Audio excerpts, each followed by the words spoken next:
Alors, nous avons donc une belle paracha qui s'appelle Parashat Pinechas.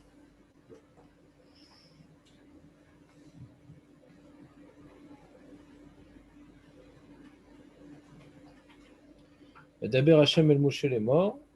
Pinechas ben el Azar ben Aaron a Kohen eshiv et Chamati. מעל בני ישראל בקנו את קינתי בתוכם, ולא חיליתי את בני ישראל בקינתי. Un thème de kina. Kinati, kina. La kina d'Hachem.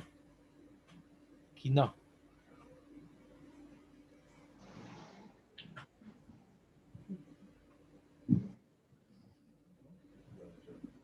Non, c'est pas la jalousie, kina.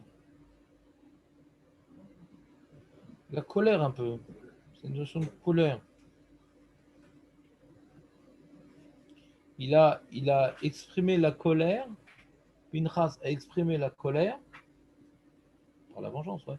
Et Pinchas a exprimé la colère que Hachem ressentait face à ce qui s'était passé. Il y avait un besoin d'explosion de colère que Hachem était en train de laisser s'exprimer par la Magefa. Donc la Magefa, c'était écrit comme ça. Mince. Donc je peux demander un chumash, Jonathan. Là, j'ai que la parachat Pinchas. Merci, désolé de t'avoir confisqué la chose. Je vais faire dans un vrai chumash. Dans la paracha, la fin de la paracha la semaine dernière. Ah, tu étais à parachat Balak, Jonathan. Ouais.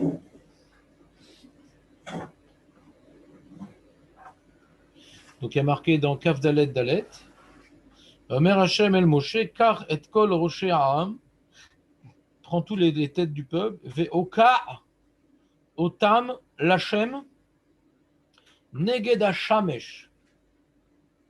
Vayashov Haron af Hashem Israël. Afin donc de ramener la colère divine de parmi Israël.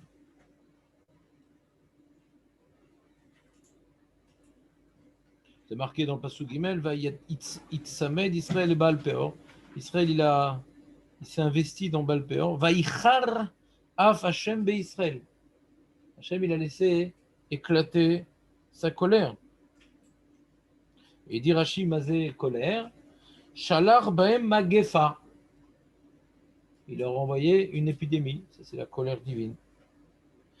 Et pour interrompre l'épidémie, Hachem avait prévu comme programme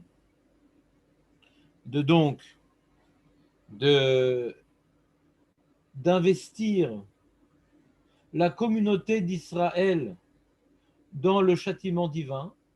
Il y avait un châtiment divin qui était en train de se répandre et qui allait être une grande massacrade pour limiter les dégâts.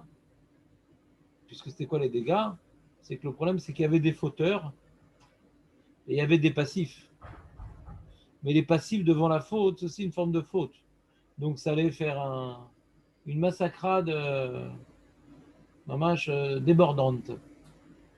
Donc pour éviter cette massacrerie, alors Hachem, dans sa bonté, a ordonné à Moshe de nommer des juges pour eux-mêmes réaliser la punition divine. On est les chaliach de la punition divine, comme on a vu dans Masechet Ketuvot, que depuis que, comment dirais-je, le châtiment divin, depuis que le Beddin n'applique plus le châtiment divin, alors Hachem il l'applique. Celui qui était Chayav Skila, alors pitom il tombe de la fenêtre. Celui qui était Chayav Frenek, pitom il se fait écraser par des gens, il étouffe, ouais, il se noie. celui qui est Chayav Kherev, alors putain, il se prend une balle perdue. Elle n'était pas perdue, il y avait son adresse sur la balle.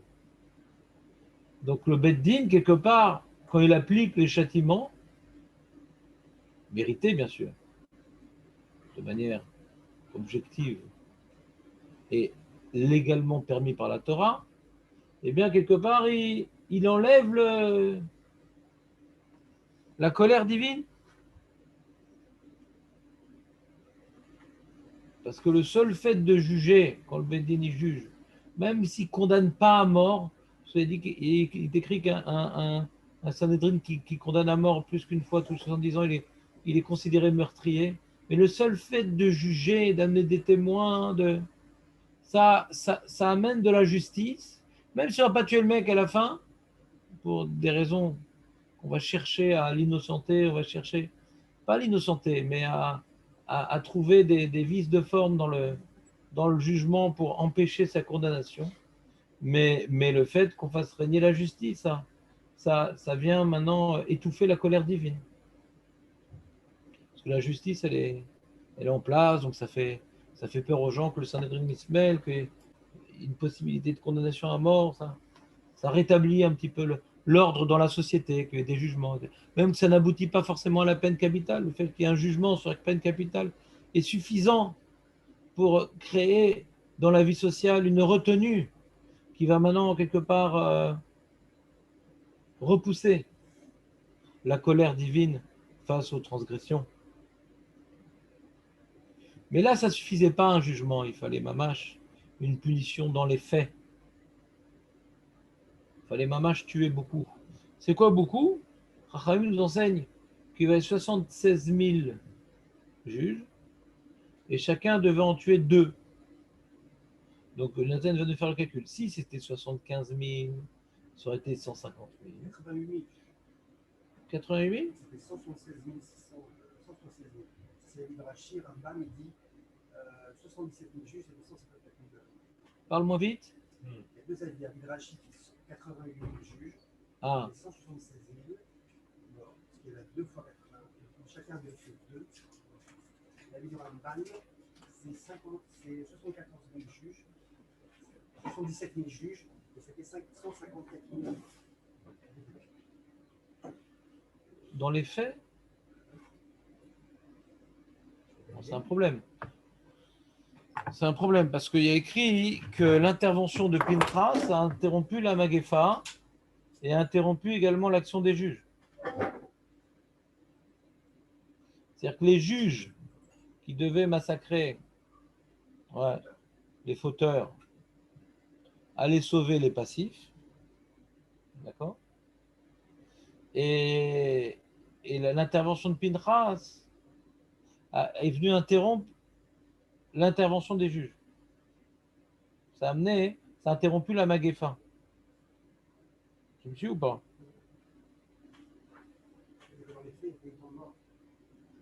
Alors c'est vrai qu'il y a un Ramban qui dit qu'ils sont morts quand même avant de rentrer en Israël, etc. Donc c'est pas mitoch à Magéfa. Quand on parle de 2 par juge, si c'est 2 personnes, c'est qui est passif. Ouais.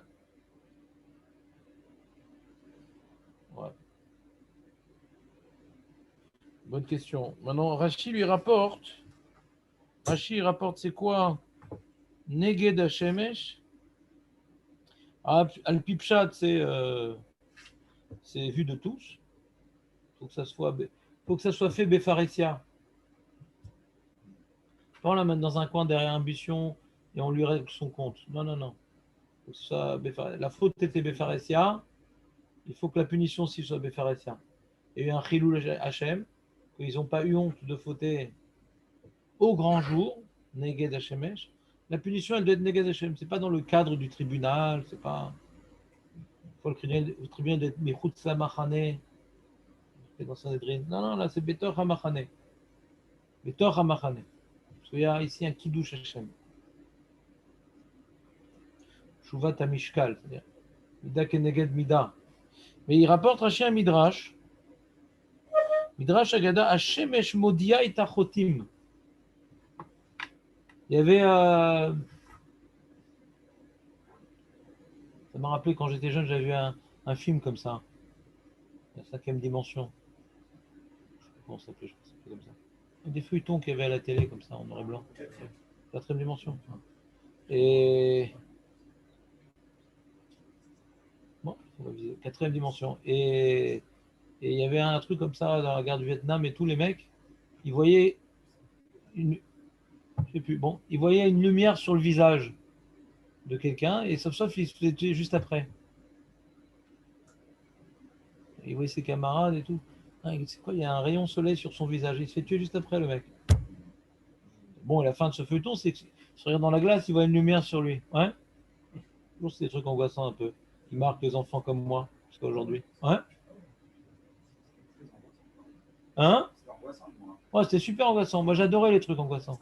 Il n'y a que ça qui m'intéressait. Et comme ça, je trouvais que la vie était vraiment belle. Après, tu sortais de ça, tu vois que c'est beau la vie. Tu as vu l'exorciste? Ouais, s'il te plaît, Samuel, encore une fois, ferme-la, merci.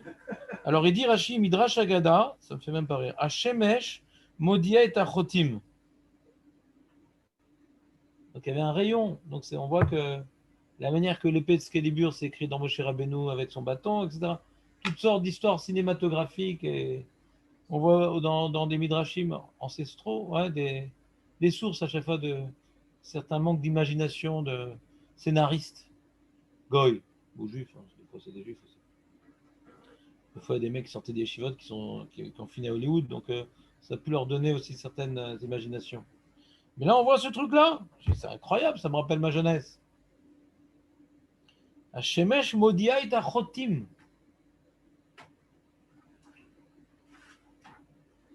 Alors, il explique Rashi, ne fais pas une grimace comme ça vraiment, c'est décourageant. Anan nikpal mikenegdo ve'achama zorachat alaw. Début de la phrase. Quelle phrase?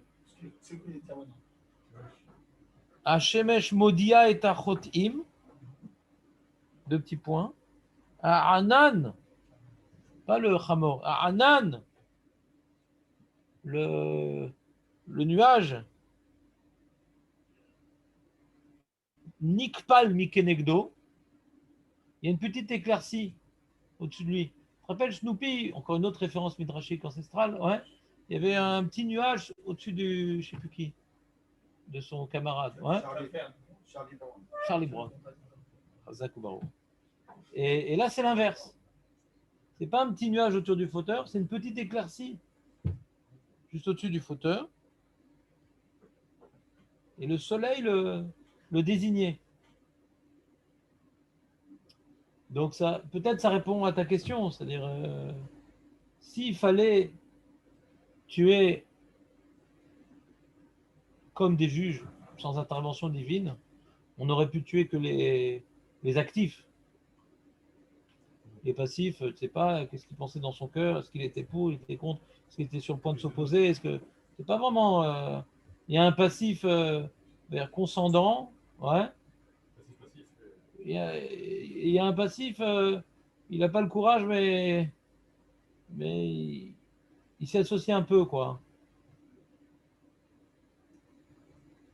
Parce qu'on voit que par rapport à l'action de Pinchas, qui s'est attaqué donc à Zimri, il fallait du courage, quoi. C'est un chef de tribu, etc. etc. Donc, il y en a qui ne l'ont pas fait par manque de courage, quoi. Donc d'après le Midrash que ici rapporte Rashi, c'est-à-dire, il faut comprendre que dans les passifs aussi, il y avait du nettoyage à faire. Et que grâce à ce miracle, ouais, alors quelque part, je peux comprendre que le message de ce Midrash-là, c'est que quelque part, il y a une protection, il y a un ané à Kavod, ouais. Comment il y a encore un ané à Kavod après la disparition d'Aaron, je ne sais pas exactement. Je n'ai pas eu le temps d'approfondir la question. Ouais. Normalement, il n'y a plus un ané à Kavod depuis qu'il est parti à Aaron. Comment il y a un ané à Kavod? Je ne sais pas exactement. Ouais. Peut-être qu'il y avait encore une protection du soleil, mais non plus des ennemis. Parce qu'on voit que quand il y a Aaron, il est Niftar. Alors tout de suite, Arad, il nous a attaqué. Et Rachid nous dit, puisque comme les Anana Kavot et les Bisrout à Aaron, ouais, par le mérite d'Aaron, donc les Goïms en ont profité pour nous attaquer dès la disparition d'Aaron. Et là, on voit hein, que le Hanan, ouais, on dit Hanan. Hanan, on parle du Hanan, ouais. Donc on parle de quelque chose de surnaturel. Alors j'ai Acholiot qui restait encore un petit peu de la même manière qu'en Eretz Israël, on continuait encore un petit peu à manger de la manne après le décès de Moshe Rabbeinu. Peut-être qu'il y a encore des résidicences, des résidus de Hanan à Kavod, plus de protection par rapport au Goïm, mais au moins d'être protégé du soleil. Donc si on relie donc le Hanan à Kavod au mérite de Aaron, on peut très bien comprendre que Aaron c'est la Gdusha, Aaron c'est la Keuna, ouais, et que celui qui a manqué de Gdusha, qui a participé, on va dire, virtuellement avec ces fautes-là, donc il y a un problème de Gdusha, il n'est plus protégé par le Aaron. Donc ce Aaron-là qui symbolise la Gdusha de Aaron, ouais, eh bien, doit quelque part se repousser de ces individus-là. Et donc du coup, c'est pas tellement le soleil qui les désigne, c'est l'absence de Hanan qui les désigne. Alors, ça fait du coup qu'on va le voir par rapport au soleil. Techniquement, on revient sur la quatrième dimension. C'est techniquement le reflet le rayon du soleil qui va les désigner. Mais on voit ici, on aurait pu avoir un Midrash Agada où il y aurait un miracle total sans le Hanan à Kavod, ouais. Et ben tu as un rayon qui fixe la personne. Non, c'est lié au Hanan qui se rétracte. C'est ça qui m'a intéressé dans ce Midrash.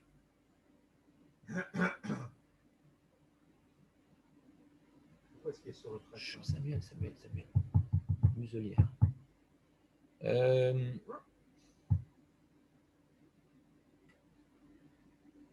Donc reprenons l'ordre de cette paracha, enfin de Balak et de Pinchas, puisque c'est à cheval sur les deux parachiotes.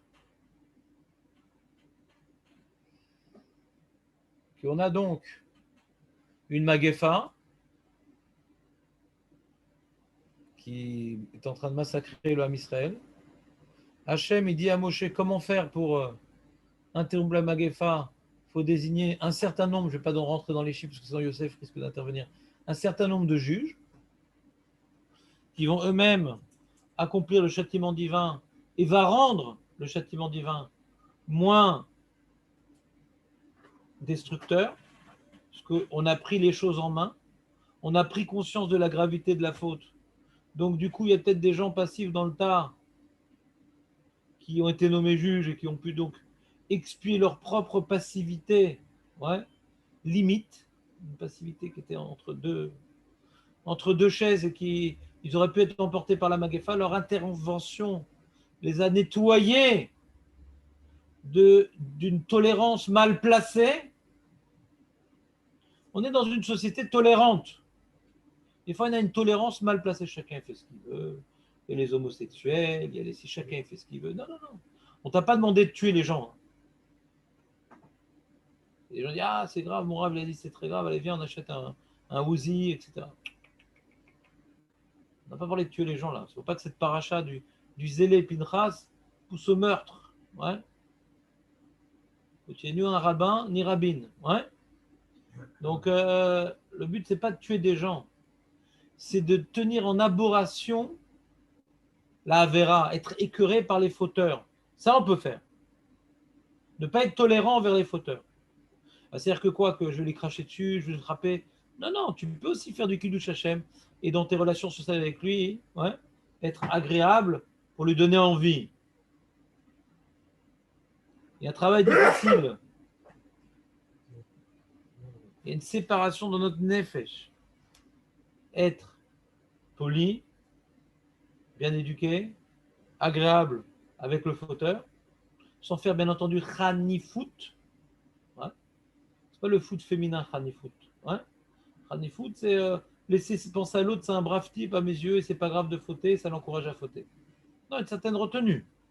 Ouais, quand il faut, j'ai un visage assez antipathique envers lui, qui ne voit aucune, comment dirais-je, aucune sympathie et aucune tolérance. Mais quand maintenant il n'est pas en train de fauter, je peux être correct avec lui, mais dans mon cœur, il m'écoeure. C'est très difficile de faire preuve Parce que quand je vais être gentil avec quelqu'un, l'autre, il va bien m'aimer. Et quelqu'un qui m'aime bien, je l'aime bien. C'est le problème. Alors, des fois, des gens, ils n'arrivent pas à tenir dans leur cœur une certaine écœurement en faire la faute. Donc, ils sont antipathiques avec le fauteur. Donc, le fauteur ne veut pas les aimer. Donc, ils vont plus facilement pas aimer le fauteur. Si c'est nécessaire, c'est permis. Parce qu'avant de vouloir rapprocher les gens du judaïsme, il ne faut pas s'en éloigner.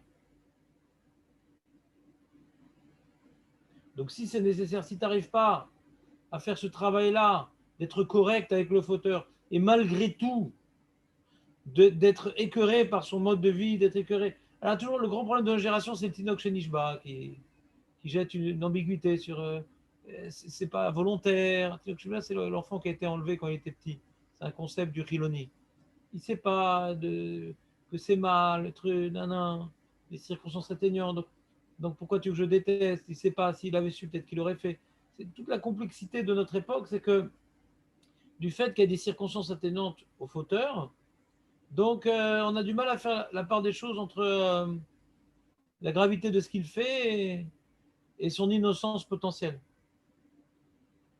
C'est pas parce qu'il a des circonstances atténuantes qu'on ne doit pas le regarder comme un cochon. Il se comporte comme un cochon, mais je ne peux pas ni le tuer, ni l'exclure, ni être méchant et tout, parce qu'il est innocent, il ne connaît rien. Mais c'est un cochon. Un cochon aussi est innocent. Il réagit à son instinct.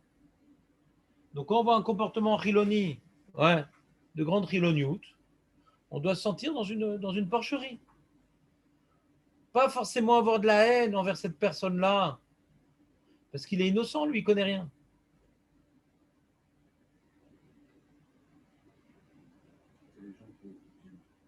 Comment? Les gens qui les soutiennent ne sont pas forcément la faute. Tu parles encore de politique, là? Bon, on va arrêter avec la politique, Nathan. Je sens que tu as besoin d'argent, tu ouvres un nouveau parti, mais je ne voterai pas pour toi. C'est trop violent comme parti. Arrête la politique. Garde tes forces pour la période électorale où tu vas brandir des affiches et tu vas pousser les gens à voter chasse, etc. Mais garde ton énergie pour l'action et non pas pour se mordre les sangs intérieurement. Ne te fais pas souffrir. Ça y est, il est passé le gouvernement. Ça y est. Maintenant, qu'est-ce qu'il faut faire? Il faut catalyser toute ton énergie pour être Mekadesh Shem Shamaim, pour ajouter des minutes, pour compenser tout le roi Touma qui veulent maintenant installer dans l'Arab Israël. Qu'est-ce que tu vas faire? On ne va pas les tuer. D'accord? On n'a rien à faire au niveau communautaire. Nous, on doit faire Kiddush Hashem. On doit maintenant rajouter des heures de limoud. On doit arriver plus tôt à la tfila. On doit mieux s'occuper de nos enfants. Toute la Touma qui veulent engendrer chez les traditionnalistes naïfs qui vont être les grands perdants de cette histoire-là.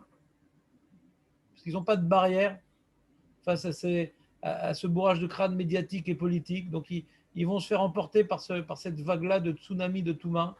Mais nous qui connaissons la vérité, on doit compenser par nos actes, par notre comportement. Mais il ne faut pas tant que ce gouvernement est en place, alors il faut arrêter d'écouter les informations parce que ça va te ronger.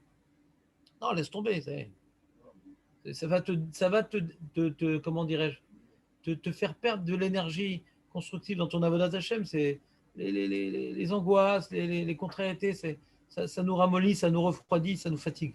Alors, faut pas trop moudre du noir avec ces informations politiques parce que ça nous éparpille. Ça nous éparpille.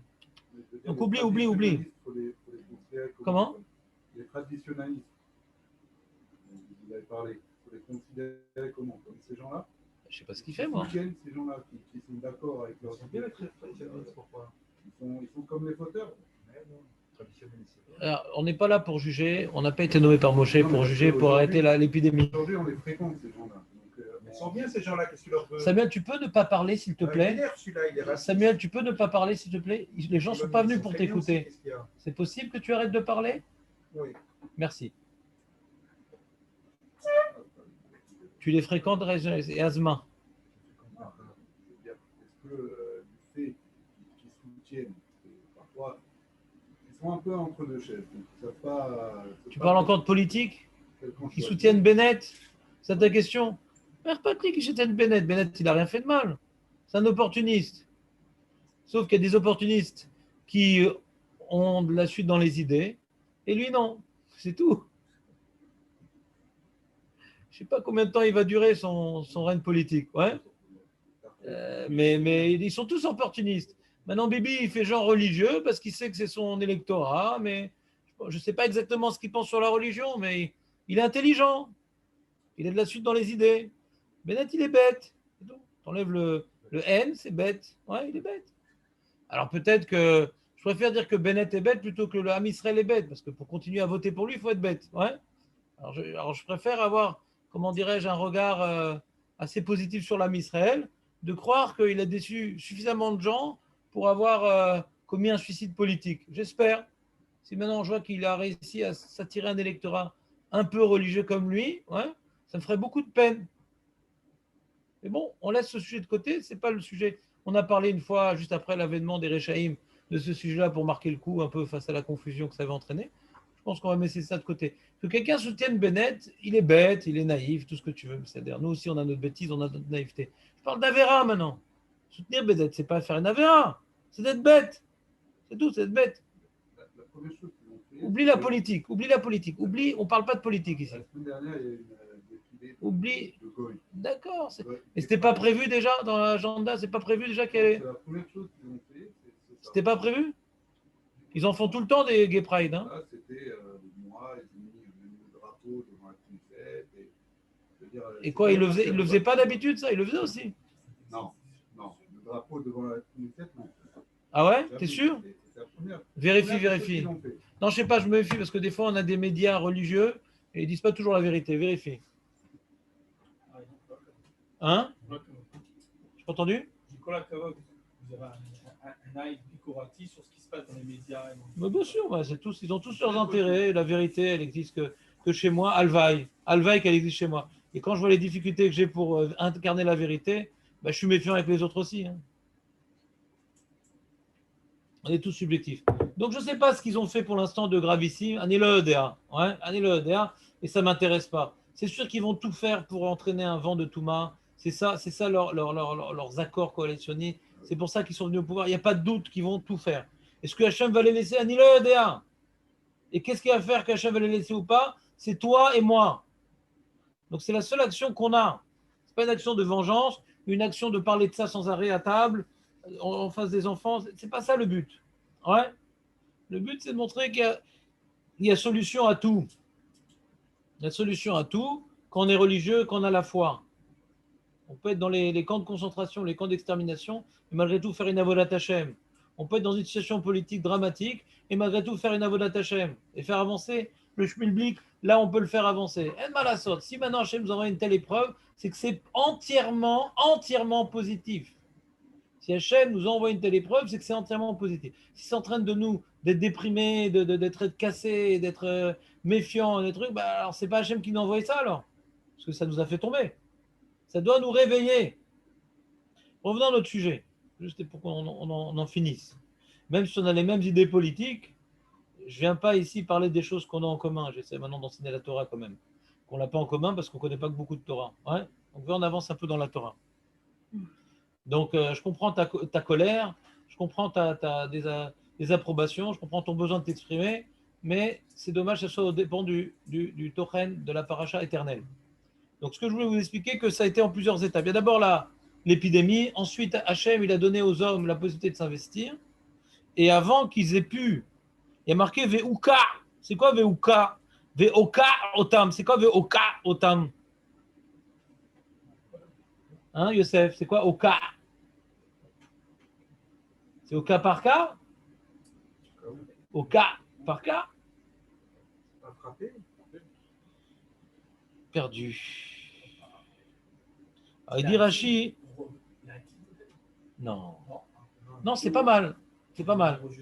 C'est pas mal. Au niveau étymologique, on y songera. Non, j'ai bien aimé. Ve'oka otam. Alors, il dit et à Ovdim, ce qu'on fait donc. Donc, on voit dans Rashi que la punition, elle était face à ceux qu'on fait la voda. Donc, ils étaient nombreux. Et à Ovdim, pas les passifs. L'épidémie, risquaient de toucher les passifs, qui étaient mentalement pas tellement des approbateurs. Ouais. Mais au cas, si c'est le Bedid qui s'occupe, c'est que celui qui a fauté qu'on peut. Si c'est en tant que shoftim qui viennent, ouais, c'est que des fautifs, on peut pas s'occuper des passifs. Donc, ça veut dire que la lumière du soleil qui était sur eux, c'était pas pour, d'après Rachi, on voit, c'est pas pour désigner les passifs, parce que comment en tant que Beddin, on peut tuer des passifs, on peut tuer que les actifs. C'était prévu pour la Magéfa qu'elle s'étend. Voilà. Comme ça s'arrête, c'est que les fautifs. C'est que les fautifs. Et pourquoi ça fait arrêter la Magéfa contre les passifs? Parce que ça va faire prendre conscience aux passifs de la gravité de la faute.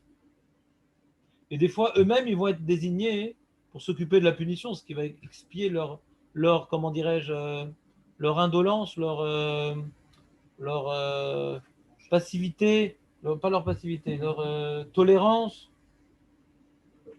leur tolérance, certaine tolérance. Et Pinchas, il est venu incarner l'intolérance. Pinchas est venu incarner l'intolérance. Et lui, il est venu donc interrompre quelque part ce système qui a été mis en place pour que le Ham Israël lui-même s'occupe du jugement, n'a pas été mis en place sauf. N'a pas été mis, puisqu'il y a marqué Vayomer Moshe El Shofte Israël Irgu Ish Anasha Vanitzvadim le Balpeo. Allez, maintenant il faut aller tuer donc les fauteurs, ceux qui ont fait la faute, il faut les tuer. Et qu'est-ce qui s'est passé? À ce moment-là, ils ont entendu le message. Et il y a Zimri, il a réagi. Au lieu d'être un fidèle chef de tribu qui incarnait ses responsabilités collectives et qui obéissait à Moshe Rabbeinu, il a fait exactement l'inverse. Curieusement. Tu vois l'ordre de la paracha? Alors que Moshe il donne l'ordre de punir les fauteurs, qu'est-ce qu'il fait Zimri? Mais Pharésia, il fait la faute. Il réagit à l'opposé du message de Moshe.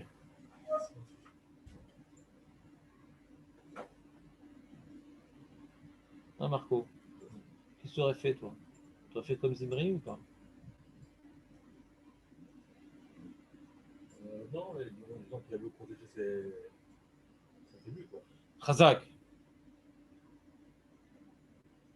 C'est pas plutôt du fait qu'il s'identifie indirectement. Alors, ce qu'a dit Marco qui était intéressant, c'est que beaucoup de gens ont pu s'identifier, mais là, on parle d'un chef de tribu. Hein.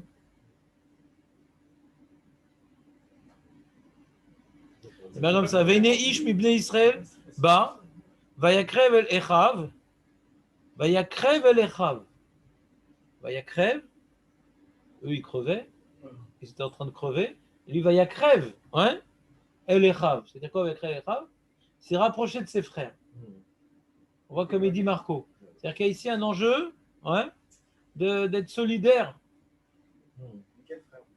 des fauteurs. Et à Midianite, c'est-à-dire qu'il a. Comment ça se laisse avec Elechav? Et à Midianite, les Aïne Moshe, Oine Koladat Bene Israël. Il a rapproché à ses frères. Non, j'ai mal traduit. Il a rapproché à ses frères, je me suis trompé, il a rapproché à ses frères la Midianite, aux yeux de Moshe, aux yeux de la communauté d'Israël, et il pleurait. Il pleurait. Non, devant un tel outrage. Ils étaient paralysés. Et devant cette paralysie, ouais, Vayar Pinchas. Ils étaient paralysés. Alors, comment? C'est-à-dire qu'il y avait ici une épidémie, il y avait un ordre de punir, tout rentrait dans l'ordre, et puis il y en a un qui a fait carrément l'inverse, ça les a pétrifiés, ça les a déstabilisés. Ils pleuraient. Vema bochim petar oel moed. C'est qui? C'est Moshe, c'est Hadad ben Israël. Il a rapproché la Midianite devant Moshe et Hadad ben Israël.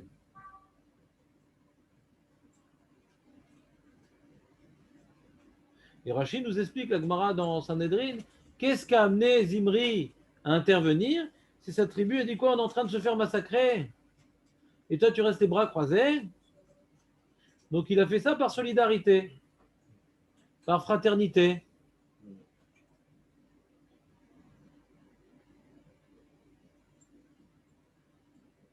Et Bémet, on voit dans les Mefarshim, la plupart de ceux qui ont été décimés par cette épidémie, etc., c'était les de Shimon. Ils ont particulièrement fauté, les Shimoni. Ah, pardon, non. Ah, non.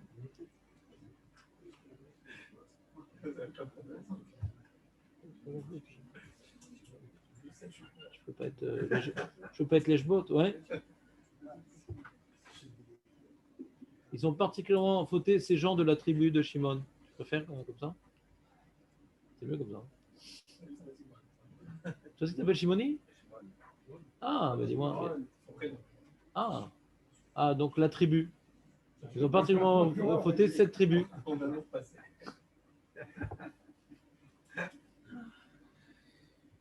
Et on avait vu dans notre jeunesse que c'est Mahanienne, parce que tu as d'un côté la tribu de Shimon qui a particulièrement fauté, avec le chef de la tribu qui passe à l'acte gravement, et tu as l'autre côté un de la tribu de Lévi, c'est Pinchas. Pinchas était Lévi. D'après Rashi, Pinchas était Lévi. Il n'était pas Cohen. D'après Rashi, Pinchas était Lévi. Pourquoi je dis d'après Rashi? C'est une marloquette. C'est une marloquette. Qu'est-ce que cet acte de courage a apporté à Pinchas? Est-ce que cet acte de courage lui a donné la possibilité de devenir Cohen? Ça, c'est Rashi. Ou non, cet acte de courage lui a donné la possibilité que dans ses descendances, tous les Cohen Gadol seront ses descendants. Ça, c'est Jonathan Ben Uziel. D'accord? Mais il était déjà Cohen. Pourquoi il était déjà Cohen? Parce que son grand-père, c'était Aaron. Donc, c'est un descendant d'Aaron. Et pourquoi alors Rachid dit qu'il n'était pas Cohen si son grand-père, c'est descendant d'Aaron? Non, les descendants d'Aaron sont Cohen. Avant la nomination. C'est-à-dire quoi avant la nomination? Il a donné la prêtrise au Cohen à sa postérité. Mais il fait partie de la postérité. Oui, mais quand il a donné la prêtrise à Aaron, ils étaient déjà nés, Lazare et Itamar, ils sont Cohen. C'est à partir de. Ils sont de descendance directe. La Kéona. Non, C'est pas l'histoire des c'est pas le mérite. ça c'est après, on est avant ça. Pourquoi il n'était pas Cohen d'emblée? Non, mais pas Cohen de façon métaphore, peut-être. Non, on voit Cohen, c'est descendant d'Aaron. Ouais. Et lui, il est descendant d'Aaron. Pourquoi il n'est pas Cohen? Alors, il faut savoir comment ils sont devenus Cohen, les Kohanim. Comment ils ont reçu cette doucha-là?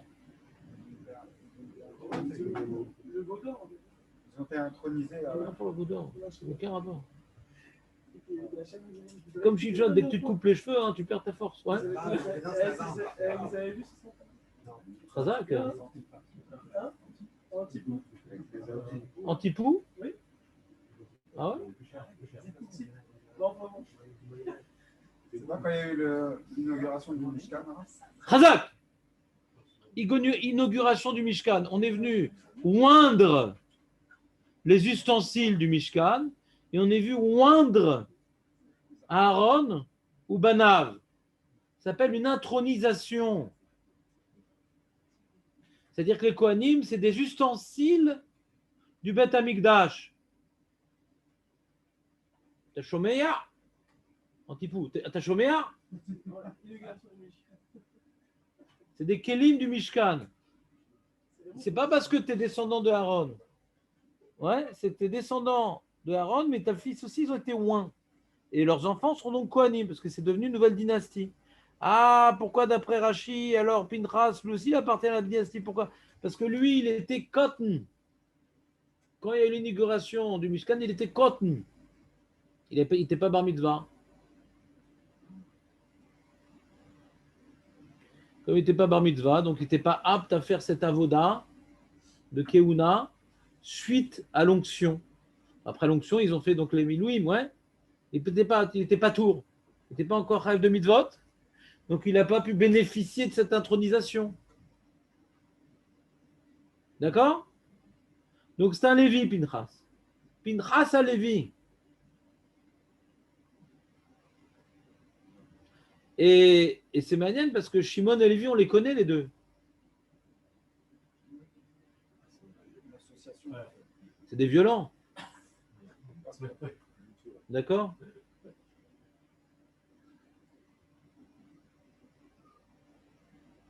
Mida Keneged Dina. Ouais. C'est des violents. Et d'ailleurs, Jacob, il a vu en eux une certaine colère. Il a maudit leur colère. Arour Apam. Et d'où elle venait cette colère-là? C'est la fraternité. À Kezona, est-ce que notre sœur, on va la considérer comme une zona, on ne pouvait pas laisser notre sœur là-bas?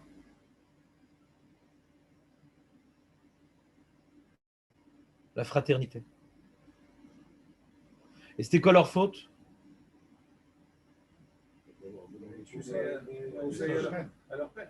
Hazak ou Baour. C'est que tu peux avoir de bonnes initiatives, mais demande aux grands de la génération, est-ce que Bémet, cela correspond? Parce que tu as mis, pour sauver ta sœur, tu as mis en danger toute ta famille. 24 000? 24 000 quoi? Et là-bas? Comme ils ont fait la Mila, eux, ils l'ont fait à Shrem. C'est pas du Harizal, ça? Peut-être, sûrement. Ouais. Donc, les gars qui l'ont béni, et là, on les retrouve encore le 24. On reprend.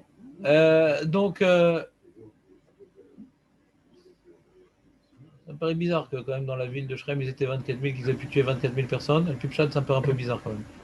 2 personnes qui ont tué 24 000. Al-Pipchat, ouais, Al-Pipchat, c'est un peu difficile. Ils étaient neutralisés. Hein? Ils étaient neutralisés, ils étaient malades. Ils étaient pas à l'abri. Non, mais il en faut du temps pour tuer 24 000 personnes, mon ami. Ça prend du temps. Hein? Je pense que oui. Ouais, et puis un mec, on lui a fait la Brit Mila, bon, il peut comme un peu se défendre, quoi. C'est-à-dire, il est fatigué, tout ça. J'imagine c'est dans leur sommeil, dans leur truc. C'était à moitié. Mais Al-Pipchat, ça me paraît un petit peu osé comme explication. Que maintenant, de là, on veut apprendre une corrélation entre deux sujets en disant le même chiffre, etc. Je veux bien, mais Al-Pipchat, j'ai du mal à me plonger dans la scène. Même que j'ai vu beaucoup de films de l'Antiquité avec des grandes massacrades et tout, mais là, 2, ouais. Même les 4 fantastiques, ils étaient 4. Et c'était 2 fantastiques, ouais. Donc, je ne sais pas, je ne remets pas en question les sources qui sont sûrement ancestrales et intéressantes, mais je dis Al-Pipchat, il faut quand même ne pas oublier notre Rikishut au Pchat. Ça a l'air un peu bizarre, 2 personnes qui ont tué de manière fastoche 24 000 personnes, c'est un peu étonnant, mais qu'ils aient tué beaucoup de monde, c'est clair. 24 000, ça fait beaucoup. Et donc, ce qui est passé, donc on a donc un problème. Donc, il y avait une qualité extraordinaire qui est la fraternité, mais un défaut extraordinaire, ouais, c'est que tu ne vas pas, pour sauver ta sœur, mettre en danger les autres frères, la famille. Il y a un problème d'intelligence aussi. Tu peux sauver tes frères, ta sœur, sans mettre en danger la nation, peut-être. Et si tu n'as pas trouvé de système, bah, demande à Yaakov Avinu, lui c'est le père de la famille. À lui revient le droit de décider de sa famille, pas à vous.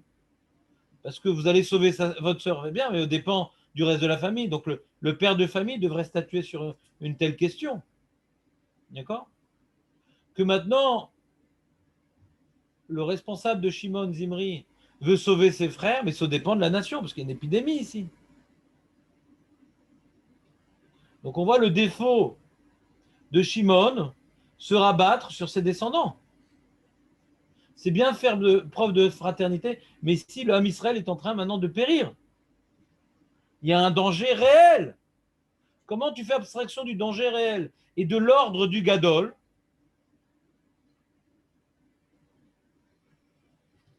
Ça me rappelle l'histoire, chaque fois que je vois cette histoire-là de Shimon, ça me rappelle l'histoire du docteur Goldstein pour bloquer l'action de Rabin, et tout, etc., de Oslo, de je ne sais pas quoi.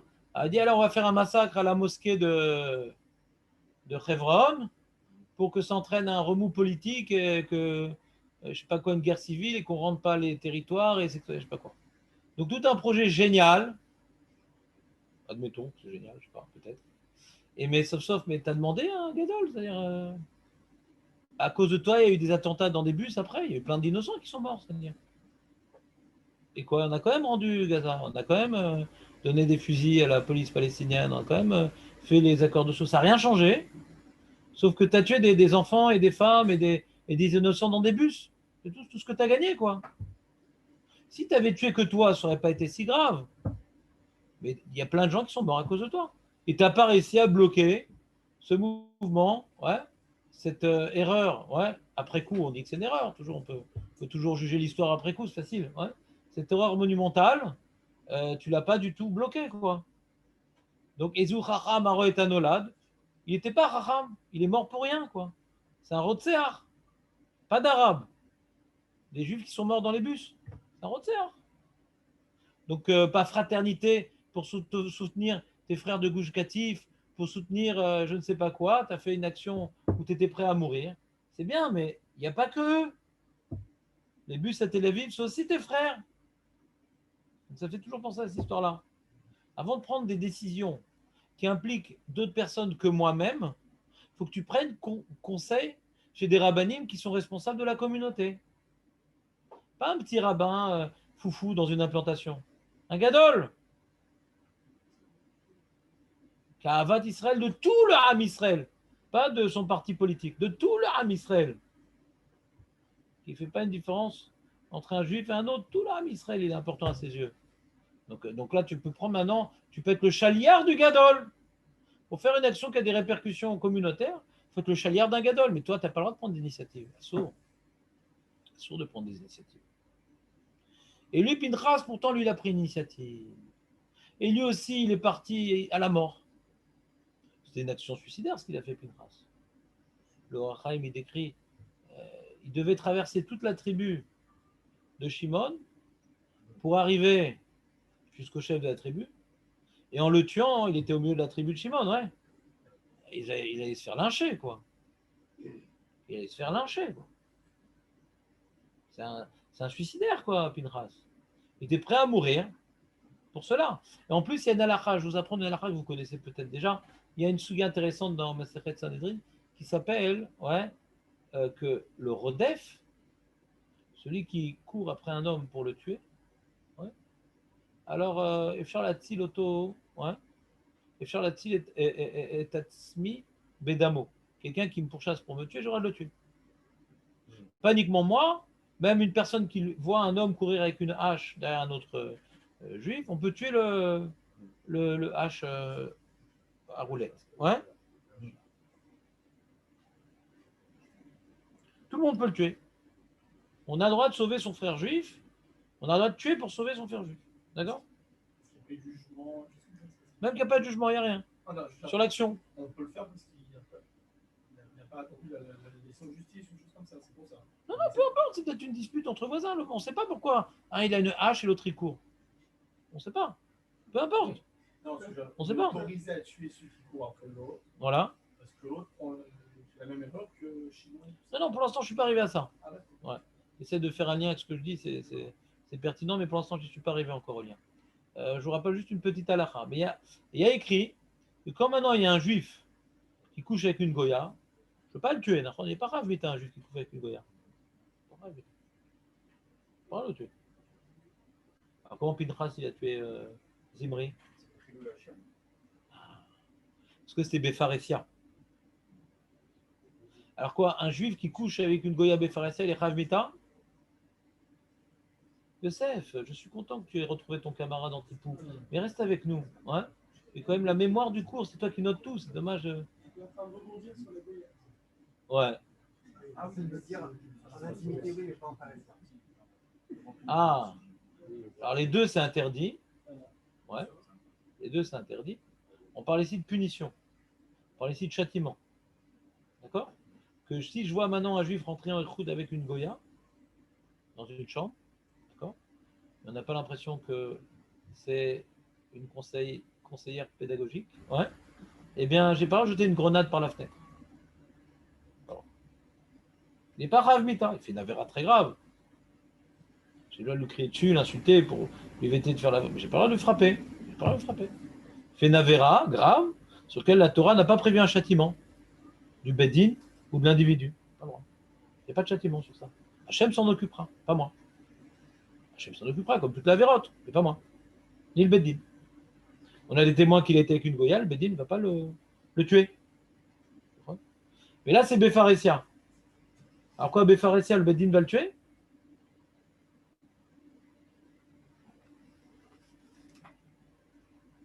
Un juif, voilà, il vient maintenant, ouais, dans la rue, il va avec une goya. Et témoin ne fait pas ça, il l'a fait quand même. Après, on l'amène au Beddin, on le tue. C'est quoi ces sourcils? Ah oui. Et quand tu réfléchis pas, ça ressemble à quoi ces sourcils? Un selfie.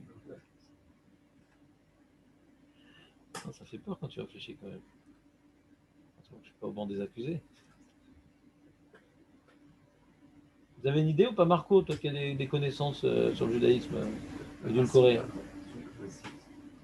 Hein? Celui qui incite à faire la faute, c'est encore. Non, j'ai posé une question d'Alaha. Il y a 2 témoins. Il ne va pas avec Christine devant tout le monde. Il le fait. Après, on va le convoquer au Beddin, on peut le tuer?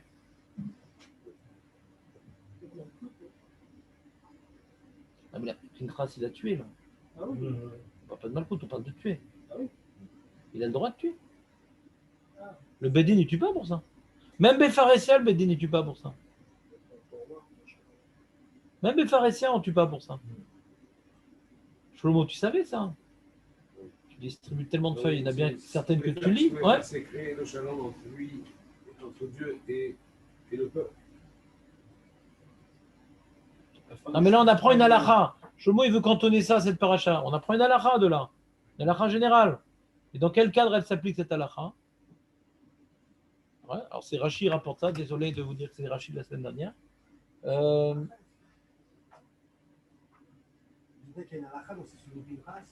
Voilà, une halakha chazak. Tu commences à nous ramener Rashi sur la table. C'est beau. Il y a marqué dans Rashi, l'avant-dernier Rashi de la paracha. Pasuk Zain, Vayar Pinchas, Ra'a Maaseh, Benizkar Alacha. Il a vu, attends, qu'est-ce qui se passe? Il y a un juif qui est avec une goya Bépharasia. Oh, ça me rappelle un truc là, je ne sais plus si c'était Masechet Sanhedrin, je ne me rappelle plus c'était quoi la page. Et quoi? Amarlo le Moshe. Attends, tu nous enseignais un truc, Moshe, là, je me rappelle. Non, j'ai dit lui, il ne se rappelait pas de la page. Ouais. Il dit. Mekubalani mimecha aboel aramit kenaim pogimbo. Celui qui est beau, maintenant pendant l'acte, pas après. Pas Miché Baal. Aboel aramit. Celui qui va avec une goya. Celui qui est canaille, petite canaille. Ouais. Celui qui est canaï. Ils ont traduit en français le zélé. Quand tu vois un truc moche comme ça, dis zélé. Ouais. Alors tu as le droit d'intervenir. Comment tu le tues? Alors Moshe lui a dit en araméen, Kariana de Greta, celui qui a lu la lettre. Iou les Pragvana, c'est que lui il est la complice. Moshe l'avait oublié cette halakha. Ouais, Moshe l'avait oublié cette halakha. Ça arrive. Eh bien, Pinchas, il n'a pas oublié.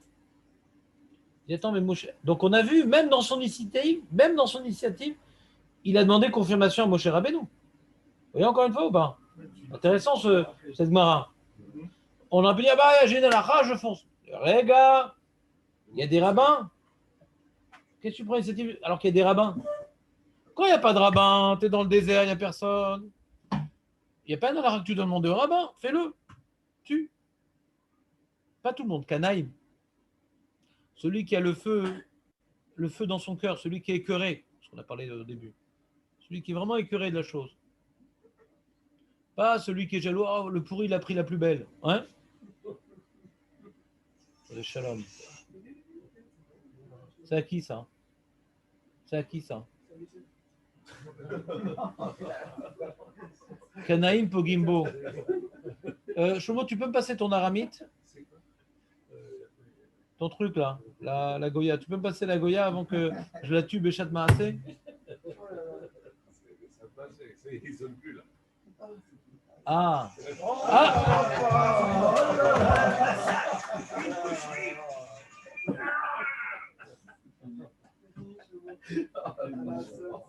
En plus, si c'est le pays de la cour et tout. Ah là là. Stopper la Magefa, il n'y a plus de réseau pour personne. Il n'y a pas de truc. Cette halakha n'est pas valable aujourd'hui. Pourquoi elle n'est pas valable aujourd'hui? Demain, tu vois une goya dans Oui, elle est valable, mais le problème c'est que est-ce que maintenant je dois finir ma vie en prison pour ça? C'est la question. Maintenant ici, il n'y a pas marqué que je suis chayav, il n'y a pas une halakha de chayav. Qu'un juif qui voit ça, il faut qu'il intervienne, sinon il a fait une affaire. Non, non. Si c'est les Shem Shamaim, tu vois ici un Chilul Hashem, et c'est parce que tu vois un Chilul Hashem que tu le fais, ouais, alors tu as le droit. Mais il y a une halakha intéressante sur ça dans la Gemara. Que quand on voit maintenant Pinchas en train de courir avec son javelot, on a le droit de le tuer. C'est comme les vengeurs. Ceux qui vont y arriver. T'entends ou pas, Guy?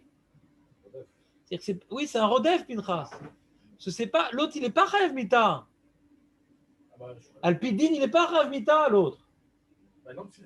Mais si la halakha, Elle est que Kanaïm Pogimbo. C'est pas que le Bedin. Après qu'il ait fait son acte, on ne peut plus le tuer. Pourquoi on reproche Mechila Mais il est en train de faire, là. Dans Rachid, on voit que les Il a n'était tué, pas non? content, on dit de quel droit il est parti le tuer. On voit que les Israël, ils ont respecté par rapport Nachon. ne connaissait pas la halakha. Mais justement, la halakha, elle va dans ce sens. Il n'était pas Chayav Mita. Ouais, c'est normal, c'est une halakha très compliquée. Il y a une grosse marque. Il n'a pas tué pendant l'acte. Il a tué pendant l'acte. Oui. Il a le droit, Oui. mais il n'a pas un devoir. D'accord. Il a le droit, mais il n'a pas un devoir. Parce que l'autre, il n'est pas Chayav Mita. Si l'autre est Chayav Mita, il y a un devoir de le tuer. Il faut accomplir le din. Ouais. Il n'a pas un devoir. Ouais, c'est ça qu'il faut après, d'accord. C'est qu'il y a une action de Chilul Hashem. Comment? Mais même si on juge, il n'est pas Rav Mita, on a dit. Même si on juge Zimri, il n'est pas Rav Mita.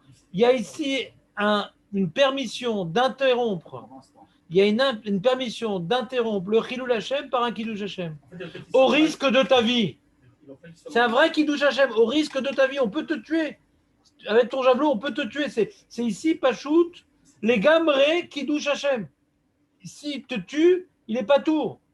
Le mec de Shimon qui tue Pinchas en route, ou pas tour, on lui fait rien. Il y a 2 témoins, on lui fait rien. Donc c'est pas shoot, c'est Messirut Nefesh de Pinchas pour arrêter le Kiddush Hashem. Au risque de sa vie, au péril de sa vie. Et c'est pour ça donc que Pinchas, on décrit qu'il traverse le camp. C'est pas, il l'attend dessus, là, il est tué. Là, il rodef après. Il m'a vache Rodef. Comment? Il avait la bracha de Moshe quand même. D'accord. La protection de Moshe. Je sais pas, ça, c'est une question, ça répond à une question. Qu'est-ce que tu veux dire par là? Il est en danger, mais quand même Moshe avec l'accord de Moshe. Enfin, Alpi Halakha, ils peuvent le tuer, je comprends pas quel rapport Moshe. Moshe, il a dit Nachon, cette halakha, elle est vraie. Mais dans cette halakha qui est vraie, si on te tue, il n'est pas tour, le mec. Je comprends pas. Moshe ne change pas l'halakha. Il ne faut pas avoir peur du roi, qui s'appelait Moshe, quand le roi respecte la loi. Et la loi permet de tuer Pinchas. La loi permet de tuer Pinchas. Et Moshe ne pourra rien faire au mec qui a arrêté Pinchas.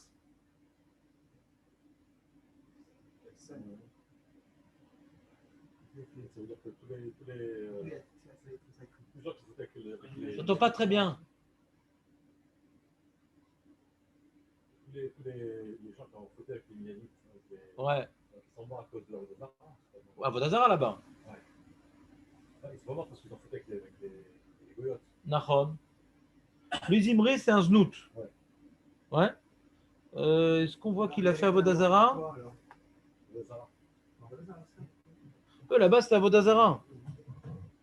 Mais lui, c'était un znout. Comment? La Magefa qui est Zazara. Oui. C'est pour ça qu'Hachem s'est mis en colère. Quand on parle de Hachem qu'il est canaille, il les connaît, ouais.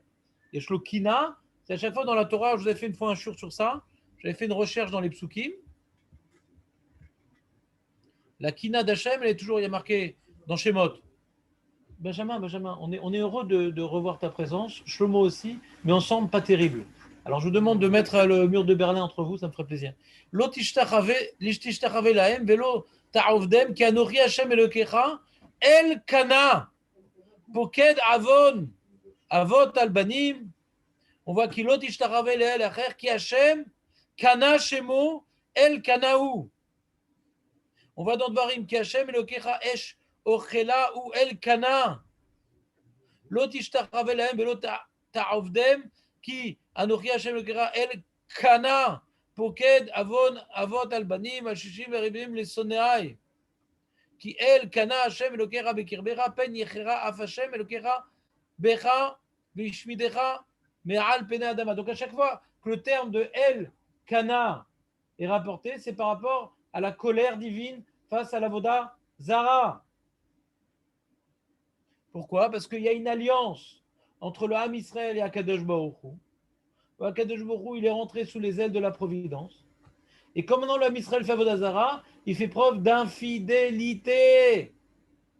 Je vous ai tout donné, je me suis marié avec vous et vous allez avec des dieux étrangers. C'est l'avoda zara dans Michelet est représenté par la femme infidèle. C'est pour cela que le seul endroit où le terme de canaille, à part Pinchas, est présenté dans la Torah, au niveau étymologique, on voit que Hachem, il est la notion de kina dans avoda zara et dans Pinchas, et dans Sota. Tu te rappelles Marco, toi qui fais Sota? Ve'avar alav ruach kina ve'kine tishto minchad kenaot. Parce que c'est l'infidélité du Ham Israël, la avoda zara. On s'est engagé sous la choupa qui s'appelait le Har Kigigit à s'engager éternellement à être le peuple de Dieu. Il y a une alliance, il y a un brit, il y a un mariage avec Akadosh Baruch Hu. L'avoda zara, c'est une infidélité. La sota, c'est une infidélité. Donc le mari, il est mécanet ishto. C'est pas il jalouse sa femme, non. Il se met en colère. C'est la colère du mari. La colère du mari s'est éclatée contre sa femme.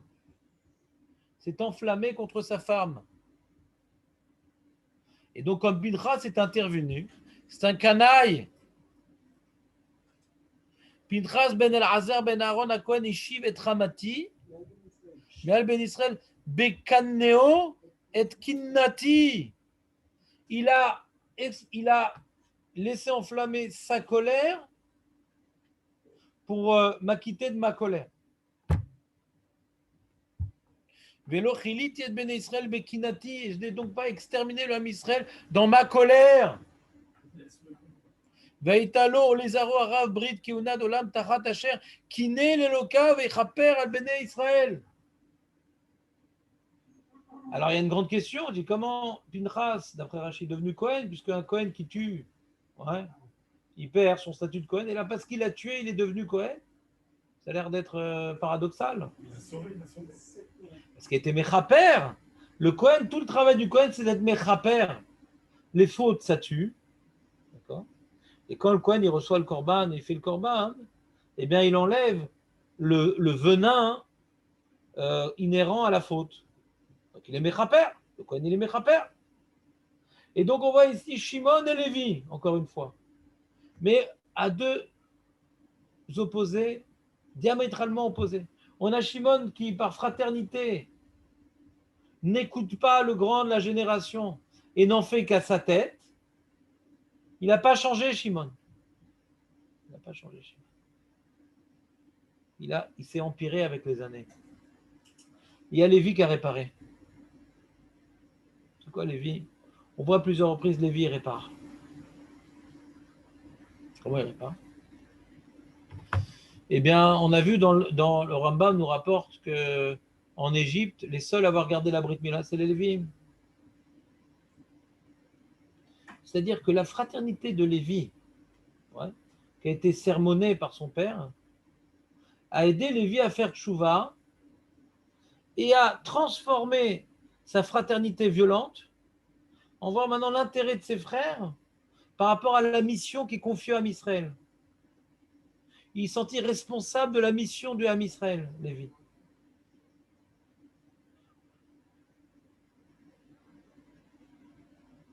Quand maintenant on vient venger Dina, Est-ce que c'est parce qu'on a porté atteinte à la famille de Jacob ou on a porté atteinte à la Kedusha que devait incarner le Ham Israël? Il y a la vendetta corse. C'était, je ne vais pas parler comme ça sur Shimon, qui était un tzaddik, mais j'essaie de faire une différence entre Shimon et Lévi, montrer que Lévi est plus tzaddik que Shimon. Donc, je parle un peu durement sur Shimon, mais on n'imagine pas la grandeur. C'est un des Rosh Hashevatim. C'est pas, faut pas être mésalzel dans Shimon, Chazé Shalom. Pour bien faire comprendre la différence entre Shimon et Lévi, alors j'utilise des termes un petit peu douloureux, un peu durs sur Shimon, mais il avait beaucoup de mérite et c'était un titan. Mais son erreur, qui a pris forme de manière hideuse dans Zimri, il y a un point en commun entre Shimon et Zimri. Alors chez Shimon, c'était beaucoup plus fin, parce que si Lévi s'associait à Shimon, c'est que ce n'était pas quelque chose de si bas. Ils avaient beaucoup de points en commun dans cette action, et ils ont tous les deux été sermonnés au même titre, au même niveau. Mais Lévi a appris de la Torah de Yaakov. La force de Lévi, c'est quoi, Hatchouva? Il avait une certaine inclinaison. Ouais. Le tzaddik lui a fait une remarque. Il a catalysé son énergie dans la bonne direction. Il avait une énergie. C'est pour cette raison que Yaakov nous dit qu'il n'aura pas de part dans le territoire, etc. Il va être éparpillé. Shimon et Lévi vont être éparpillés et Lévi plutôt dans le territoire d'Israël. Pas qu'ils se réunissent. Il est des villes de refuge. Il est là pour accueillir le meurtrier involontaire. Un tikkun de la faute de Lévi. C'est un peu un meurtrier involontaire, Lévi, parce que s'est laissé emporter par une certaine idée. Et il a pensé avoir tué de manière justifiée. Ce n'était pas justifié. Donc il est involontaire parce qu'il s'est trompé dans le din. Ou ta'ab ad-din. Donc c'est un meurtrier involontaire. Il aurait dû avoir l'accord de son père pour tuer. Et qu'est-ce qu'on lui a donné comme mission? Eh bien, il va recevoir Lévi des villes de refuge. Lui qui a fait tchouva sur le meurtre involontaire et qu'on a subi les conséquences puisqu'il n'a pas de territoire. Donc du coup, il va participer à la guerre. Ça n'est plus un homme d'armes, Lévi. C'est fini. On veut qu'il catalyse toute son énergie, non pas dans la défense corporelle du Ham Israël, mais la défense spirituelle du Ham Israël. C'est aussi faire preuve de fraternité, de vouloir s'intéresser à la destinée spirituelle du Ham Israël, parce que quand maintenant l'Ham Israël il faute, il meurt.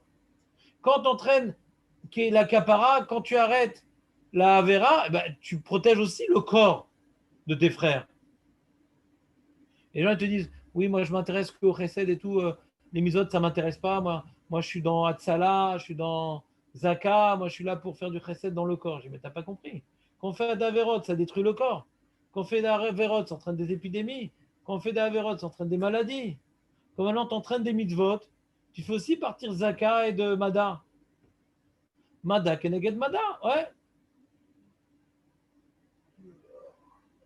Donc, comme maintenant tu fais des mitzvot, ceci est une preuve de fraternité. Tu entraînes la Gdusha dans la Israël, tu entraînes des shreux dans la Israël, tu fais en sorte que certains enfants ne vont pas tomber malades, tu fais en sorte que certains binanim ne vont pas s'effondrer, tu fais en sorte, il y a plein d'issim, mais à mitzvot qu'on fait. Donc ceci est une fraternité.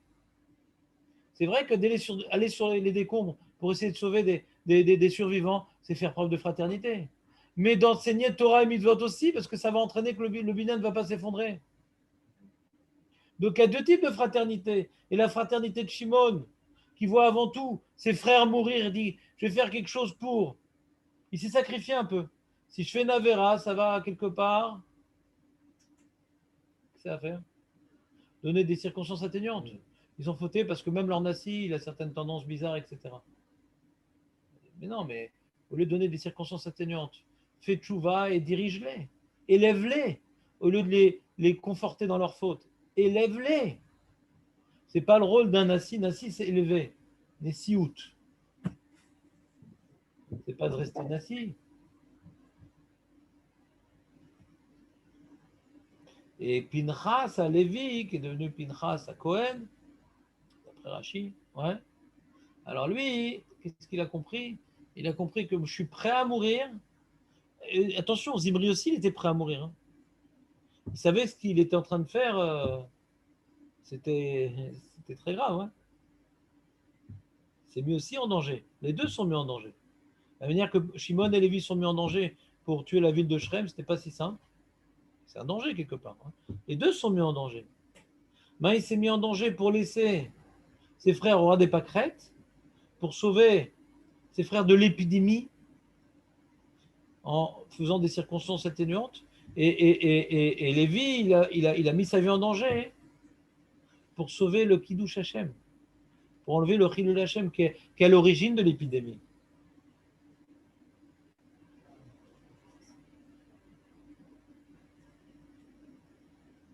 Donc quelqu'un il va voir un malade à l'hôpital, il y en a un, il va lui donner du Nigari, il va lui donner des médicaments miracles, des numéros de téléphone, c'est bien de faire Ishtalut. Et l'autre, il va lui en faire une petite Vartora. On va discuter de sujets qu'on sait qu'il est susceptible, sur lequel il peut faire tchouva. Il y a déraciner le mal présent ou déraciner les racines du mal. Comme maintenant, on a réussi à sortir de Corona, on a réussi à déraciner le mal présent. Mais est-ce qu'on a déraciné les racines du mal? Si on n'a pas déraciné les racines du mal, le mal revient.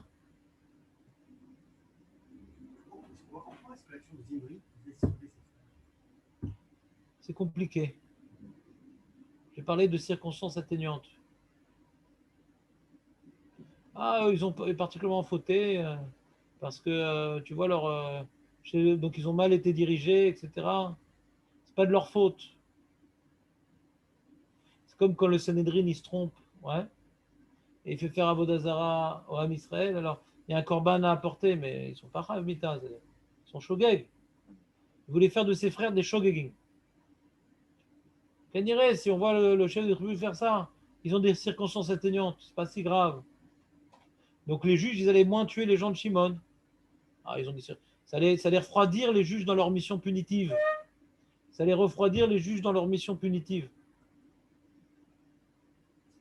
Ils pensaient. Je ne sais pas si ça allait le faire. En tout cas, il a tenté quelque chose. Des fois, tu tentes des choses inutiles, comme Goldstein. Il a tenté quelque chose. Peut-être ça aurait été 20.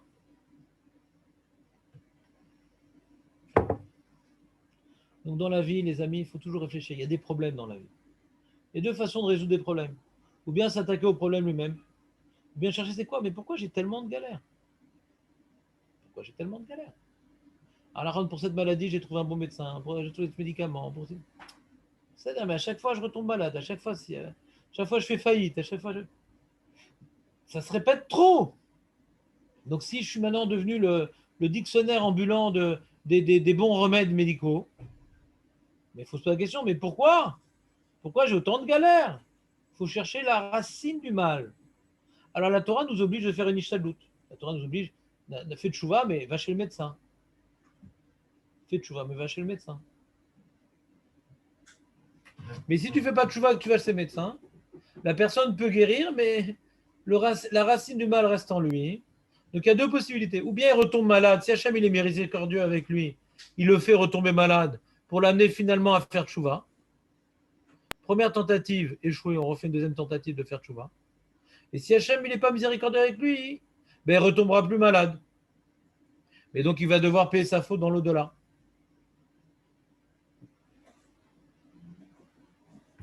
Mais quand Hachem nous envoie des épreuves, c'est pour notre bien. Il faut se le répéter toute la journée. Quand Hachem nous envoie des épreuves, c'est pour notre bien.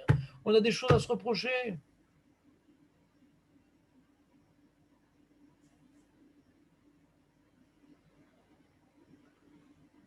Mais qui te rend compte et tout, dans tout le boulot, je suis le seul à avoir attrapé Corona, je suis le seul, nanana, quel poids, c'est à cause de ça. Je sais pas, j'ai dû annuler mon billet à cause de ça, nanana. Le mec, il rentre dans un délire de. Le mec, comment dirais-je, accablé par le sort. Mais tu ne sais pas ce qui serait passé dans ton voyage. Peut-être tu aurais pris un téléphérique en Italie. Un Ilodéa, ce que tu aurais fait. T'as l'Odéa. Ou tout bonnement, c'est parce que tu as des avérotes et Hachem, il veut te punir pour que tu te remettes en question, etc. Mais tout est pour le bien.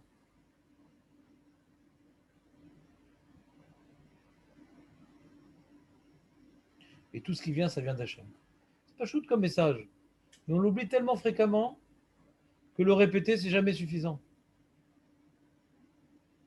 On a tous des épreuves, on a tous des sourires, on a tous des soucis. Comment maintenant on gère nos soucis? Quand il nous arrive un souci, d'abord on appelle le médecin ou d'abord on réfléchit, mais qu'est-ce que j'ai pu faire pour cette galère-là? Makara. Il y a tout un argacha, un sentiment comme ça. Quand maintenant quelqu'un a un problème et tout, il ne se sent pas bien, il arrive à l'hôpital, on le branche aux machines, Kélou, il s'en pris en charge. Ça, il se sent déjà un peu rassuré. Il faut lutter contre cet argacha. Dans la plupart des cas, c'est le début de sa mort. Des fois, les mecs qui vont à l'hôpital pour plus en sortir. Ouais. Des fois, ils savent pas. Il y a plein de maladies qu'ils ne savent pas gérer, qu'ils ne savent pas traiter. Mais le mec, il est content, on l'a pris là-bas, on lui a mis des tuyaux, on lui a mis des trucs. Il croit que ça sert à quelque chose. Ouais. C'est Hachem qui met les tuyaux, c'est pas les médecins. Mais on se sent mieux. On se sent pris en charge. On sent que la communauté nous essaie de nous en sortir, donc ça nous rassure. C'est bien. C'est très mal. C'est très mauvais dans la maladie, la panique. C'est bien de ne pas être paniqué. Maintenant que c'est que le mec, il a été branché à ces trucs, maintenant tu peux faire tchouva tranquillement, sans être dans la panique. Mais tous ces engins-là, c'est pour nous aider à faire tchouva. Ah, mais ça sert à quoi? Le médecin, ils ont dit que je suis condamné. Ça te sert que tu arrives au Lamabanaki. Ça te sert. Et quand même, nous, il a prié pour qu'il y ait la machala. Avant, le mec, il éternuait et mourait. Comme ça, on a le temps de faire tchouva, on a le temps de parler à nos enfants sur notre de mort pour déléguer les missions, préparer l'héritage, ce que Yaakov a dû faire. Donc la maladie, ça a du bon la maladie, pour quitter ce monde pas d'un coup. Dans la lacha, on appelle Mita Meshuna, c'est quelqu'un qui est mort comme ça d'un coup, il y a quelque chose qui est tombé sur la tête, ça c'est affreux. La maladie, c'est éminemment positif. Ça nous permet à se préparer à la mort. C'est comme un mec, on lui fait une interro surprise, c'est pourri. Quand on lui dit, voilà, le lundi 12, vous aurez l'interro, et tu m'as prévenu 3 semaines à l'avance, c'est magnifique. L'interro, elle est quand la neshama, elle quitte ce corps. Est-ce que on préfère une interro préparée qu'une interro surprise?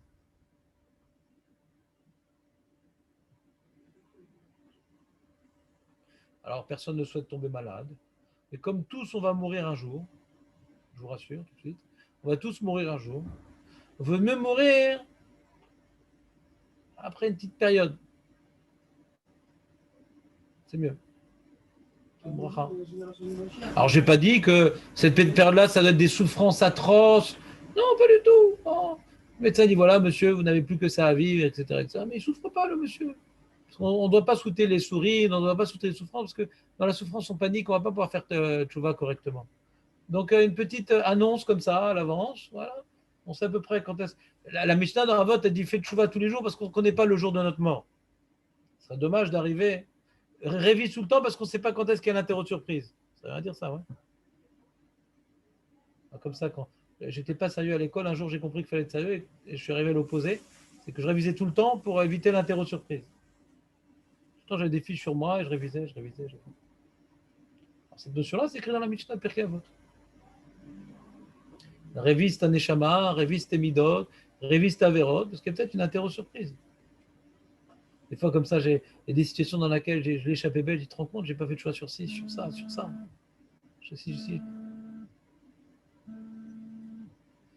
Si Chazé Shalom, j'avais été arraché de ce monde-là avant d'avoir fait tchouva. T'as vu, c'est contagieux. C'est ta faute. Ouais. Vous comprenez un petit peu le message qu'on a essayé de dire aujourd'hui? On n'a pas fait un cours vraiment construit, parce que j'ai commencé par Pinchas, je n'ai pas expliqué exactement toute l'histoire de Pinchas, mais si je veux finir sur Pinchas, j'ai voulu finir par du Moussar, parce que c'est plus important que le reste. Si on va finir sur Pinchas, ouais, qu'est-ce qui s'est passé avec Pinchas exactement? Il y a une notion de Messirut Nefesh. Ouais, Messirut Nefesh. Un homme qui est prêt à sacrifier sa vie pour la spiritualité de sa nation, ouais, il veut maintenant sauver, pas uniquement comment dirais-je, il ne veut pas faire la guerre, pas un truc, je vais être à l'armée pour soutenir ma nation. Non, il veut sauver la spiritualité du Ham Israël qui est le but que Hachem nous a donné. Mais il peut devenir Kohen, on peut comprendre. Le Kohen, il sacrifie sa vie pour la spiritualité. Il sacrifie sa vie. Ouais, c'est un sacrifice d'être Kohen. On ne peut pas se marier avec n'importe qui. Si Chaz Shalom, on viole sa femme, il doit divorcer. Ouais, c'est très compliqué d'être Cohen. Il ne peut pas rentrer dans un cimetière, il ne peut pas voyager à certains endroits parce que l'avion il va passer au-dessus d'un cimetière, etc. Il y a beaucoup de, comment dirais-je, de restrictions pour un Cohen. C'est pas facile d'être Cohen. Mais il le fait pour la capara du Ham Israël. Il est sacrifié pour l'Am Israël. On voit la même action avec Aaron. Aaron, pourquoi il est devenu Cohen? C'est que quand il a vu la faute du veau d'or, il a essayé de retarder la faute le temps que Moshe il arrive. Il dit, ah, vous voulez faire veau d'or, il a compris que ça ne servait à rien de s'opposer à eux, puisque Chour, qui s'était opposé, il s'est fait tuer. Donc je vais essayer de faire en sorte que maintenant on va retarder au maximum. Ah non, on va faire ça demain, apporter le bijou des femmes, comme ça va prendre du temps avant qu'elles acceptent, etc., etc., etc. Donc il a quelque part, il s'est rendu tamé, parce qu'il a quelque part participé un peu à cette faute-là, ouais, pour retarder la faute, ou pour aussi, encore une fois, donner des circonstances atténuantes, c'est-à-dire. C'est ce que Aaron un peu l'a présenté à Moshe, c'est-à-dire le fait qu'Aaron aussi était là-bas, hein, donc ça fait que le Ham Israël, quand il a fauté, c'était moins grave leur faute. Donc il s'est rendu tamé pour rendre possible la Tahara du Ham Israël. Et de là, on apprend le din de Paradouma, que celui qui est Metaher, il est Nitma. Pour pouvoir être Metaher les autres, des fois, il faut être tamé. Alors, bien entendu, nous, on ne peut pas prendre l'initiative de faire une Avera pour sauver les autres. C'est assourd. Mais dans l'idée, il faut être prêt à sacrifier, des fois. Alors, c'est quoi? Alors, il y a des halachot, là. Attention, on n'est pas en train de développer de nouvelles halachot comme Goldstein ou comme je sais pas quoi. Non, on n'est pas en train de mourir pour l'Am Israël, etc. Encore une fois, il y a des rabbanim. Mais cet esprit de sacrifice, il doit être présent pour que j'ai l'idée de poser Bichla la question au Rav. Ici, on apprend l'esprit de sacrifice pour le Ham Israël. De passer à l'acte, jamais. Mais celui qui n'a pas l'esprit de sacrifice, même pas, il va voir le Rav. Est-ce qu'ici, il ne faudrait pas que je fasse quelque chose pour sauver le Ham Israël? Pour sauver ma famille? Pour sauver ma communauté? Il faut un esprit de sacrifice pour la Gdusha du Ham Israël. Comment l'accomplir? Ça, il faut une adracha. Parce qu'on peut vite se laisser aller à notre tête et en faire à notre tête, à notre ventre. Mais l'esprit de sacrifice, c'est ça qui est important. Savoir sacrifier ses problèmes personnels, ses ambitions personnelles. Des fois, on n'a pas besoin de faire d'avérote, on n'a pas besoin de mourir. Des fois, c'est sacrifier ses ambitions personnelles pour le Ham Israël. C'est plaisir personnel pour le Ham Israël. C'est quoi là? Comment tu sacrifies pour le Ham Israël? En faisant Torah et Mitzvot. Quand tu fixes un cours de Torah, au dépend de tes ambitions personnelles, au dépend de tes plaisirs personnels, tu fais des mitzvot. C'est aussi une notion de sacrifice. Tu sacrifies tes plaisirs, tu sacrifies tes valeurs que tu as mis au-dessus de tout, même au-dessus de l'Am Israël, pour faire des Torah et mitzvot. C'est un sacrifice. On est tout le temps en train de sacrifier des choses personnelles pour l'Am Israël en faisant des Torah et mitzvot. Ça, c'est ce que Pinchas nous a légué. Et c'est ça qui sauve les épidémies dans l'Am Israël. On est revenu dans une période épidémique, malheureusement. Ouais. Alors, tu as les journalistes pessimistes, tu as les optimistes. Ouais. Moi, je ne vous dirai pas mon opinion parce que j'y connais rien. Je dis juste que la situation est inquiétante. Je n'ai rien dit de spécial, on est tous d'accord. Et pourquoi j'en parle? Pour relier au message suivant, c'est qu'il faut faire des sacrifices pour endiguer l'épidémie. C'est quoi faire des sacrifices?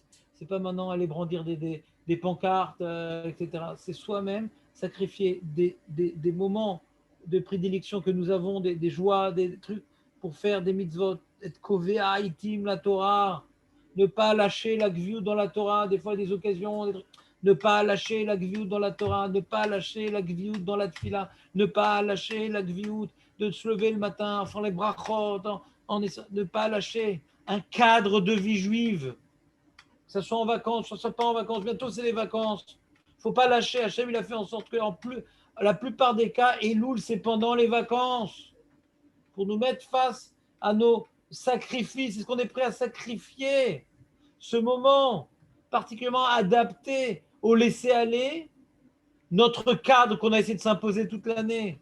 On essaie toute l'année de s'imposer un cadre. Mais des fois, on se laisse aller. On dit, bon, là, ça va. J'ai des circonstances atténuantes. Non. Sacrifier ses plaisirs, des périodes, pour garder son cadre de vie juive qui ne fait qu'augmenter petit à petit. Mais il augmente un cadre de vie juive. Ça, c'est un sacrifice. Et ça protège des épidémies. Et ça protège des immeubles qui s'effondrent. Et ça protège des bains de foule qui finissent mal. Ce sacrifice pour la communauté protège les massacres communautaires. Là, on n'a que des périodes de massacres communautaires. On s'étouffe les uns et les autres. Corona, on s'étouffe les uns et les autres. C'est l'étouffé qui étouffe les autres par l'épidémie. Méron, ils sont étouffés les uns et les autres. Ouais. Ce Bin Laden-là, ils sont écrasés les uns sur les autres. On voit que maintenant, la communauté, on est étouffé, la communauté s'étouffe. On voit qu'on peut étouffer les autres, on peut être étouffé par les autres. L'individu peut tuer beaucoup de gens. Et l'individu peut tuer beaucoup de gens. Et peut sauver beaucoup de gens. On a chacun un rôle, on a chacun une place, on a chacun un travail de faire des sacrifices. On n'a pas besoin d'arriver à un contexte comme Pinchas qui est très très particulier pour faire preuve de Pinchasout. On peut faire preuve de Pinchasout dans notre vie au quotidien en sacrifiant certains plaisirs, certaines habitudes pour amener un vent de Gdusha contre le fameux vent de Touma qui pourchasse tellement l'esprit de Jonathan. Ce vent de Touma, on a la possibilité d'envoyer un vent, un roi qui est de Gdusha dans nos actes, dans nos sacrifices personnels, les choses qu'on a du mal à lâcher. Il faut faire un effort, c'est pas facile. Moi aussi j'ai des blocages, moi aussi j'ai des habitudes. Je viens pas en tant que donneur de leçons. Je viens vous exprimer à voix haute des problèmes personnels que j'aimerais régler avec vous, grâce à vous. Shabbat Shalom. On a deux notions de sacrifice. Une avec Pinchas et une avec Dîner. C'est deux notions opposées, mais... Voilà. Il y a se sacrifier pour sauver le corps, et il y a se sacrifier pour sauver la mission. Et on ne peut pas sauver le corps s'il n'y a plus de mission pour l'homme Israël, ça va ensemble.